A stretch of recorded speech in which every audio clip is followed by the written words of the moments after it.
Welcome to your Farm and Home Show. My name is Joanna Coles, and today we're visiting with Kristin Hildabrand, Warren County Extension Agent for Horticulture, and today she is going to design something gorgeous. I know. I've got my favorite flower of all time. It's the sunflower, and it's really fun to watch a sunflower because it has a interesting concept with it. It's got heliotrophism, which means basically, Joanna, that the stem is flexible, so whenever you see it in the morning, it's facing a different direction than it was in the afternoon. But this is a gorgeous cut flower that you can find throughout the state of Kentucky. I think there's a good local potential behind it because, again, that heliotrophism kind of makes it a little bit difficult to ship from other places, so it's a really good cut flower for the local market here. This is actually the Sunflower Pro Cut series, so this is actually coming from Petal Seekers Flower Farm, and so you can kind of see the difference in the hues of the sunflower.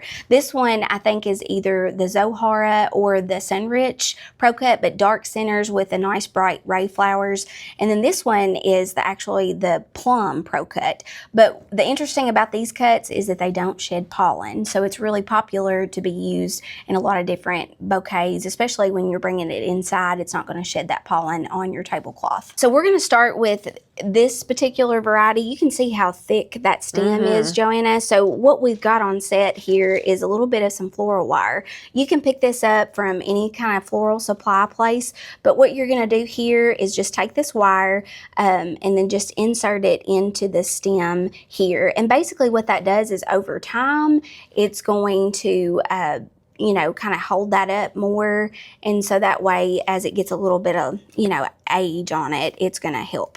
So in this water, we've got, make sure your vase is clean, make sure also that you've got clean fresh water, and then we've got a packet of Floral Life here, and this is something that you can pick up pretty easily, and it just kind of helps you with the life of your cut flowers. So it has a little bit of sugar and all the good things that your flowers need, and it's got some that'll keep the bacteria out of. So I'm just going to add this in here. You talk about changing the water out every day and recutting the stems. Do you need to add this every day? It would be good if you could, just so that way you've got that Floral Life in there so that the flower stems can take it up.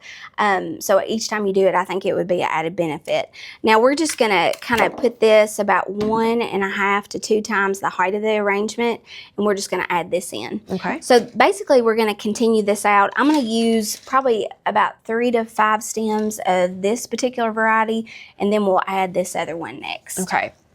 And so for all these different sizes, that one was really big. This one's a little bit smaller, but you would still use the wire? Yes, I would still use the wire. And if you look at the way that this, again, going back to the stem, it's kind of favoring more of this side. So whenever you add it to the arrangement, if you can kind of watch for those things, I think it'll work to your advantage. We've got about 7 or so of these particular sunflower varieties, and I'm going to add in this plum because, again, it kind of gives us some different color. This one's a pretty thick stem if you want to feel kind of heavy. So I'm going to kind of put it, and again, we're going to wrap the stems too. All right. So Joanna, we have added just a nice arrangement here of our focal flower, which being our sunflowers. So because we've got this for a mass of color accented against our blue, cobalt blue vase, this, we just need a little bit of greenery. And the nice thing about this is it's got a little bit of fragrance. So this is lemon verbena. And so we're just going to work this as our foliage and as our filler. So you can make them different heights. So we have a really nice cut flower directory. It's actually a map of the state of Kentucky, and it shows where all the cut flower growers are located. So you can go there, check it out. Again, it's on the Center for Crop Diversification page, and see how you can support them. You can go there and visit their farm to take photos. They do U-pick operation. There's just multiple ways that you can support them this season. So I'm just going to add this last little bit of lemon verbena here. But if anybody has any questions, they're more than welcome to contact us at your local extension offices. It's a great way to follow along once you find out who your local growers are, how you can, see what other events and opportunities that they have. Absolutely. And then you're going to be able to put something together like this with Kristin's inspiration. It looks gorgeous, Kristin. So if you have questions, make sure to reach out to your local extension office, or if you're interested in growing cut flowers and want to become a cut flower grower, Kristin has a great wealth of information and they'll be able to share with you. We appreciate you watching the Farm and Home Show and hope you have a great day.